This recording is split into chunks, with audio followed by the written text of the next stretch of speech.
The rain was cold enough to hurt, and it soaked straight through Eli Marsh's thin coat as he stood outside the Harpswell town hall.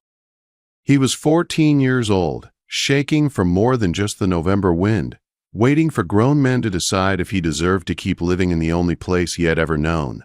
Inside, voices rose and fell as families voted.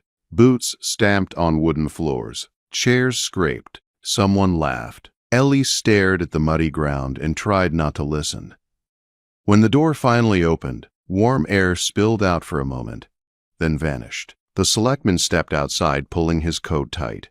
He held a folded paper in his hand. He did not look Eli in the eyes. "It's decided," the man said. 37 families voted for you to leave. 4 chose not to vote. None voted for you to stay. Eli said nothing. "You have until morning," the selectman continued. "Take what you can carry. If you're seen in town after that, the sheriff will deal with it." That was all. No apology. No blessing.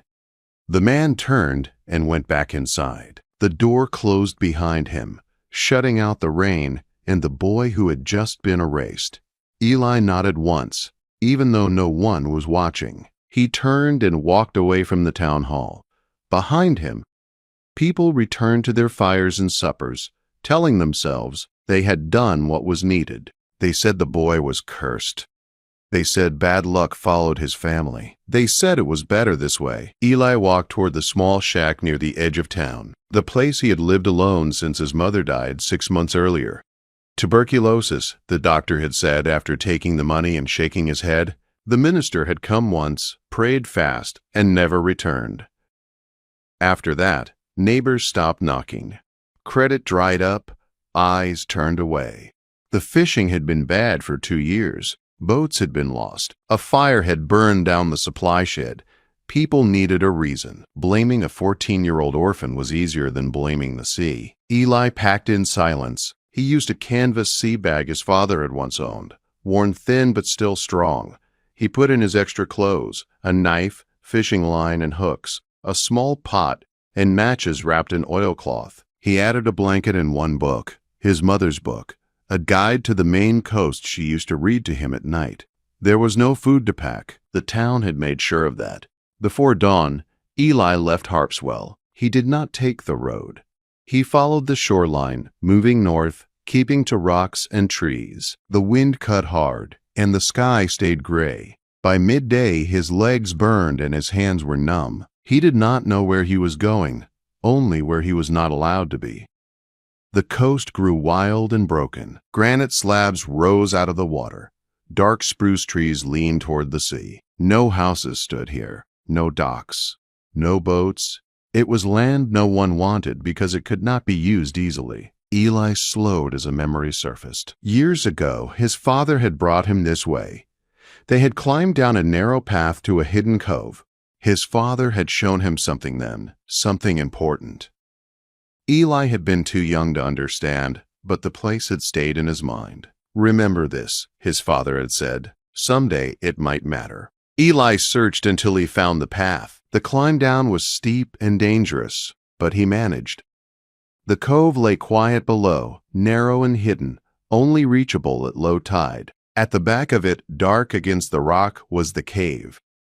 It was smaller than he remembered, or maybe he was just bigger now. The entrance sat just above the waterline. At high tide, waves would reach it. Inside, the cave sloped upward into the rock. After some distance, it opened into a wider chamber. Eli stepped inside and stood still. The space was dry. The floor was stone, smooth and slanted toward the entrance. The walls showed no dripping water. The air was cold but steady, not biting like the wind outside. The smell was salt and stone. For the first time since his mother died, Eli felt something loosen inside his chest. This was shelter. It was not comfortable. There was no fire, no light, no furniture. Storms would be dangerous. High tide would trap him inside for hours. Fire would have to be managed carefully or the smoke would choke him. But it was shelter, real shelter. And in a Maine winter, that meant life. Ellie set down his bag and sat on the stone floor. He did not cry. He planned. The first days were the hardest. Firewood was scarce. He learned quickly that he could only gather during low tide. Driftwood washed into the cove, but storms could take it back just as fast. Twice he misjudged the tide and had to scramble up the cliff path to avoid being trapped, losing precious time and energy. Food was worse. Eli had line and hooks, but no boat. The deep-water fish were out of reach. He survived on mussels pulled from rocks, small crabs caught in pools, and tiny fish trapped by chance. He ate seaweed because his mother's book said it could keep a person alive. Sometimes he cooked, sometimes he did not. Hunger stayed with him like a shadow. Slowly, he adapted. He made a bed from spruce branches and dried seaweed to keep his body off the cold stone. He found a spot near the back of the cave where smoke could rise and escape through a crack. He arranged stones to reflect heat toward where he slept. He learned where to store things so they stayed dry. By the third week, he had a routine. Morning low tide meant gathering. High tide meant fixing, reading, and resting. Matches were counted carefully. Fire was never wasted. November slid into December. Storms grew stronger, waves slammed the cove. Ice formed on rocks. The wind screamed through the trees above. Inside the cave, the temperature stayed almost the same. Cold, but not deadly. Eli remembered something from his mother's book. Caves held heat. The rocks stored warmth from summer and released it slowly. He had never cared about that before. Now, it mattered more than anything. One late afternoon during a low tide, Eli explored farther along the cove. Near the eastern rocks, he found a narrow channel that led to a deep pool. Cut off from the sea when the tide dropped, he leaned over and froze. Fish. Not tiny ones. Real fish, trapped by the tide. Eli laughed out loud, the sound strange in his own ears. He waded in and caught 4 with his hands and hook. That night he cooked until he was full. For the first time in weeks, his stomach stopped aching. The pool refilled every high tide. New fish came in. Eli had found a gift hidden in plain sight. Winter deepened, but Eli survived. By January, he understood the tides better. He knew where fish gathered. He began stacking stones, shaping the water's path, learning through failure and cold hands. Some days were bad, some were good. Slowly, his catches grew. He smoked fish over low fires, saving what he could not eat. He read his mother's book by gray light, learning the coast as if it were speaking directly to him. The sea was not cruel, he learned. It was indifferent, and indifference could be understood. One morning in February, smoke rose from the cave as it always did. This time, someone saw it, and word began to travel back to Harpswell that the boy they banished was still alive. Still alive, and learning things no one else knew. The first man to come to the cove did not announce himself. Eli noticed him the way he noticed most things now, by the change he caused in the world around him. A shadow moved where no shadow should be. Stones shifted higher up the path. A sound that was not wind or water reached his ears. Eli straightened from the fish trap he was repairing and turned slowly, knife already in his hand. The man stood halfway down the rocky path, tall and broad, wrapped in a heavy coat that had seen many winters. His beard was pale, his eyes sharp. He raised both hands, palms open. "I'm not here to take you back," the man said. "Name's Gunnar Olivison." Eli said nothing. He waited. "I fish out of Harpswell," Gunnar continued, "or I did when the fishing was good." I saw the smoke. Silence stretched between them. Waves rolled in and pulled back. A gull cried overhead. "You shouldn't be here," Eli finally said. "They'll come after you." Gunnar shook his head. "No one sent me. I came on my own." Eli studied him. He did not trust easily anymore. Trust had been voted away. Gunnar's eyes moved past Eli, taking in the stone walls, the fire pit, the stacked wood, the pools shaped by hand and tide. He did not smile. He did not laugh. "How many fish you catch here?" he asked quietly. Eli hesitated, then answered, "Enough." Gunnar nodded. "That's more than most men I know right now." He stayed only a short while that first day. He asked questions. He watched. He left a small bundle on a rock near the path. Inside were matches and a new length of line. "I'll trade," Gunnar said before leaving. "Fish for things you need. No charity." Eli did not thank him. He did not refuse. Gunnar came back. Then again, each visit he learned more. Each visit he brought something useful. Salt, flour, better hooks. Each time he took smoked fish in return. Other men noticed. By early March, the winter had broken Harpswell in ways the town council could not ignore. Boats sat idle with cracked hulls. Nets were thin and empty. Children went to bed hungry more nights than anyone admitted. People talked, quietly at first, about the boy in the cave, about fish that came from shore, not sea, about smoke that meant food. The first woman to come was ashamed. Her shoulders were hunched. She would not meet Eli's eyes. "I need fish," she said. "My children haven't eaten meat in days." Eli looked at her hands. They were raw and red from cold and work. "How much?" he asked. She stared at him, surprised by the calm in his voice. That was how it began. They came one by one, then in pairs, always at low tide, always careful not to linger. They brought things Eli could not make: grain, oil, cloth, tools. He traded fairly. He said nothing about the vote, nothing about the night he left in the rain. Some men could not bring themselves to come. Their wives came instead. One of them belonged to the selectman. She kept her eyes down and left quickly. Eli sold to her at the same price as everyone else. Spring came slowly. The ice pulled back. The days grew longer. Eli expanded his work. He built better stone channels.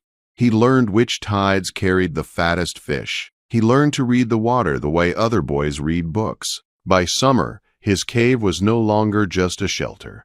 It was a system. Fish racks, storage platforms, a fire pit that burned clean, pools that held live fish until needed. People stopped whispering and started asking, "How do you know where they'll be? Why does this trap work? What made you think of this?" Eli answered honestly. He taught without holding back. He showed them the stones, the angles, the timing. He did not act proud. He acted exact. The fishermen listened. They copied. Slowly their catches improved. One evening near the end of summer, a small group arrived together. This time it was not for trade. They stood at the edge of the cove, unsure whether to step closer. Gunnar was with them. So was the minister. So was the selectman. Eli saw them and kept working. They waited. Finally, the selectman cleared his throat. "Eli." Eli finished tying a knot before looking up. "We've talked," the man said. "The town has reconsidered. We'd like you to come back." Eli stood and faced them fully. The wind moved his hair. His hands were steady. "No," he said. The word landed heavy. "This is your home," the minister tried. "The town made a mistake." Eli looked past them to the water. "This is my home now." The selectman swallowed. "We were afraid." "I know," Eli said. "So was I." Gunnar watched closely. He did not speak. "We need what you know," the selectman said. "Winter is coming again." Eli met his eyes for the first time. "I'll teach, but I won't return." Silence followed, then nods. That winter, Harpswell did not starve. The fishermen learned the shore. They learned patience. They learned to look instead of rush. Boats still went out when they could, but now the land fed them too. Eli stayed in his cove. He built a small cabin above the cliff for warmer months. In winter, he returned to the cave that had saved his life. Years passed. The boy they once called cursed became the man others came to learn from. His knowledge spread along the coast. Tidal traps appeared where none had been before. Smoking sheds rose near coves long ignored. Eli married a woman from up the coast who did not ask him to explain himself. They raised children who learned the tides before they learned numbers. Harpswell changed quietly. No apology was ever spoken. None was asked for. The cave remained. And the sea kept giving to those who finally learned how to watch it. The cave that had once been a place of survival slowly became a place of certainty. Eli no longer woke each morning wondering if he would make it through the day. He woke knowing the tides, the weather, and the work ahead of him. The fear that had shaped his first winter faded into memory, replaced by something quieter and stronger. Respect. It did not come all at once. It came in small ways. A fisherman waiting patiently for Eli to finish his work before speaking. A fair trade offered without argument. A question asked with genuine interest instead of doubt. Harpswell never held a meeting to undo what it had done. There was no public apology, no speech, no confession of wrong. But people stopped calling Eli cursed. Then they stopped mentioning the vote at all. Time did what pride could not. Eli continued teaching anyone who asked.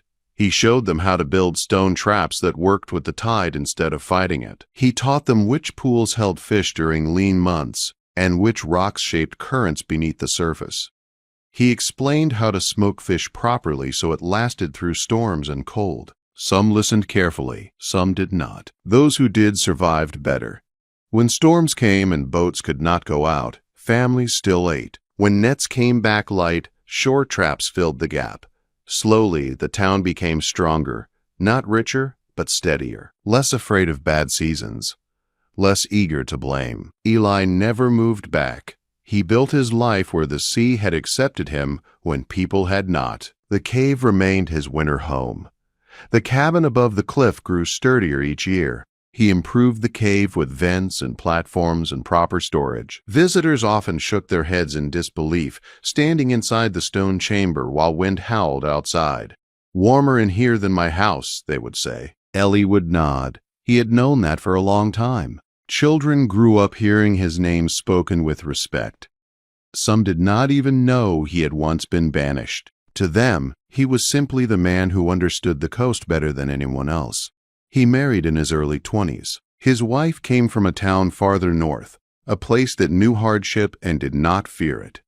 She did not ask him to leave the cave behind. She saw it for what it was, not a sign of exile, but a sign of survival. They raised 3 children. The children learned to read tides before clocks. They learned to listen to water and wind. They learned that knowledge mattered more than rumors, and that fear made people cruel. Eli told them about his parents, about a father who trusted the sea and a mother who trusted books. He told them that both kinds of knowledge had saved his life. Years passed. Boats grew bigger. Engines replaced sails. The coast changed. But the methods Eli had taught never disappeared.